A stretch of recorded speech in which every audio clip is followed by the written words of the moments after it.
Ilay Andriamanitra velona izay mpanao fahagagana. Ilay Andriamanitra velona izay mpanao fahagagana. Io ny dinika ifanaovantsika amin'izao maraina izao.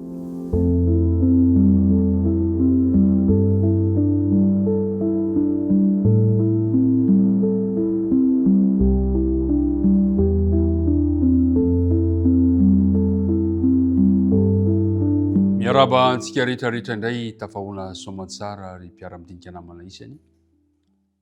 Faly miaona aminao indray ary misaotra mandrakariva amin'ny fahafoza fotoana, ny fandavan-tena izay rahantsika miaraka mandrakariva. Tompony ombanao mandrahatra any hatrany ary ny fiadanana ny anjaka am-ponao sy ny ankohonanao. Andeha hiaraka hivavaka risika ankehitriny. Andriamanitra ray io. Misaotranao izahay fa tafaraka indray. Ankehitriny dia mahatsiaro ny tsy fahatanterahana izay. Mangataka famelan-keloka, mangataka fanadiovana. Oka mba vita fihavanana aminao. Mangataka ihany koa izahay ny firotsahan'ny fanena masina. Ampianatra anay, ampitoetra mihitsy ny teninao aty am-ponay. Anananay fahirizana, anananay fitrakana amin'izao fiainana izao.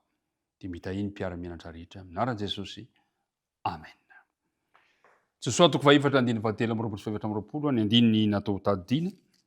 Fa nataon'i Jehovah Andriamanitra reo maina ny falian'ny rano Jordana teo anoloanareo mandra-pitanareo. Dia tahaka nataon'i Jehovah Andriamanitra reo tamin'ny ranomasina mena izay nataony maina teo anoloantsika mandra-pitantsika mba ho fantatry ny firenena rehetra ambonin'ny tany fa mahery ny tanan'i Jehovah ary mba hatahorany an'i Jehovah Andriamanitra reo mandrakizay. Androany dia resaka ny amin'ny hoe ilay Andriamanitra velona izay mpanao fahagagana. Ny Andriamanitra ivavahantsika. Io Andriamanitra iankofantsika io, Andriamanitra velona ny Andriamantsika. Ao amin'ny Josoa toko fahatelo, manomboka amin'ny andiny fahenina hatramin'ny fahafito ambin'ny folo no ahitantsika ny fizotra izany fahagagana izany. Zao ny voalaza noho ny andin'ny fahenina. Ary niteny tamin'ny sorona Josoa ka nanao hoe ento ny fiara fanekena ka mitahy eo anoloan'ny olona. Dia nitondra ny fiaran'ny fanekena izy ka nandeha teo anoloan'ny olona. Nisy fandamina moa napetrako Josoa hoe aza manakaiky azy ianareo, asio elanelana. Eo sahabo eo amin'ny 2 kilometatra eo ny elanelana misy teo amin'ny fiaran'ny fanekena sy ny olona taty aoriana. Izany hoe Jehovah zany no mitari-dalana. Aza milo lalana ny Jehovah. Fa leo Jehovah no milo lalana. Alohan'ny voanao ny trano, ataovy resy lahatra ianao fa Jehovah no mitantana anao. Jehovah no eo alohanao. Amin'izay rehetrarehetra ataonao dia ataovy resy lahatra isika fa Jehovah eo anoloantsika eo. Manao fahagagana Jehovah. Ny hoe fahagagana dia zava-mahatalanjona. Zavatra tsy takatry ny saina.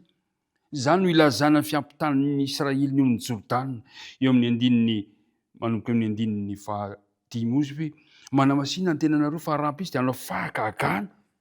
Tena fahagagana anie ny fitanany ranomasina ny olon'ny Jordana. Olo lehibe anankiray ary voalaza fa tondraka mihitsy aza. Izany ono izany tamin'ny fotoana izay ampitana. Izany eo amin'ny andininy fahadimy ambin'ny folo. Zao ny voalaza.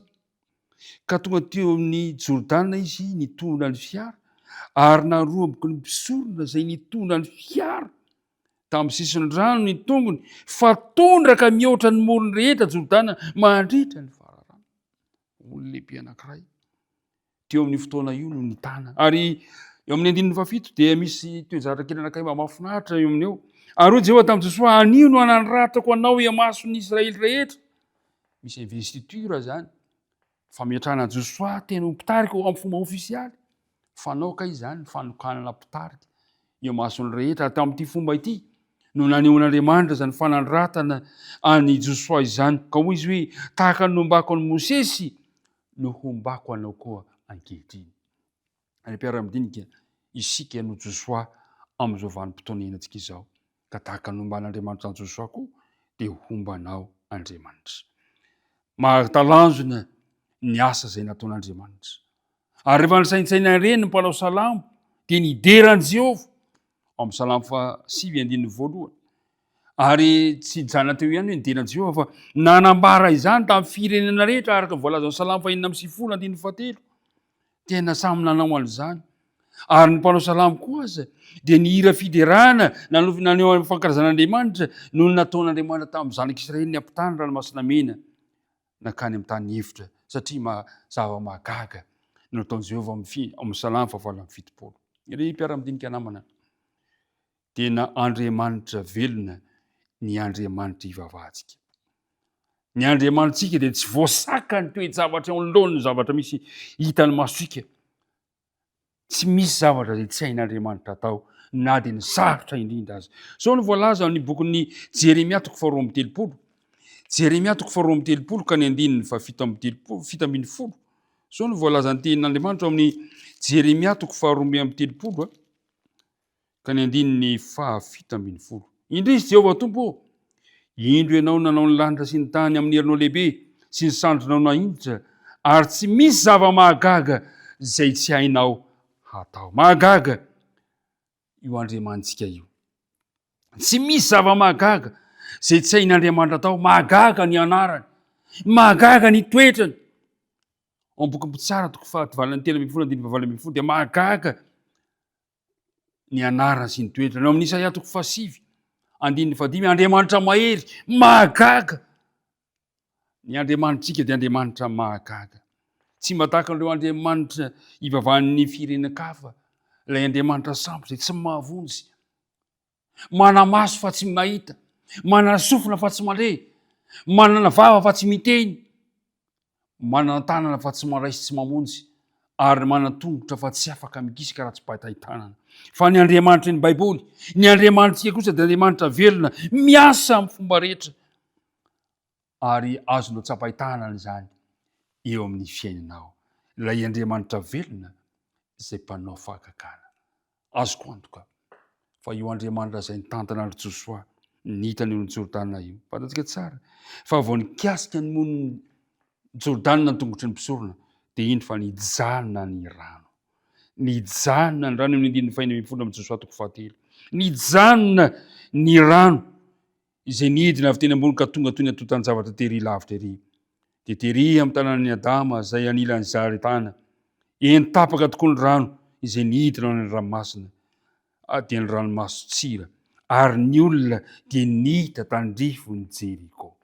Zany ny fahagagana niseho tamin'izany fotoana izany. Ka androany dia tiako ihany koa mba hanao fahagagana eo amin'ny fiainanao Andriamanitra. Hanao zavatra mahatalanjona eo amin'ny fiainanao Andriamanitra satria ny Andriamanitsika dia tsy voasaka ny fotoana, tsy voasaka ny toe-javatra, tsy misy zavatra tsy hainy atao. Mombanao any Andriamanitra, hitahy anao any izy. Ka dia Andriamanitra ny hitantana ny tontolo androntsika hiara-dalàna amintsika indray amin'ity androany ity. Hivavaka isika tompoko. Andriamanitra rainay io, misotranao izay fa nampafantarinao androany fa Andriamanitra mahagaga ianao, Andriamanitra velona ianao, Andriamanitra tia anay ianao, Andriamanitra izay mbola manao fahagagana eo anoloan'ny fiainanay. Tsy misy zavatra tsy hainao atao ary tsy voasaka ny toe-javatra eo anoloan'ny fiainanay ianao. Tompo, ampio zahay atoky, ampio zahay hifikitra aminao. Ka ny fanapahan-kevitray androany dia ny hiandany aminao andray. Ka tianay raha mba ny fahagagana amin'ny fiainanay ianao amin'ity androany ity. Mivavaka tonoana sy ngatana amin'anarana Jesosy. Amen.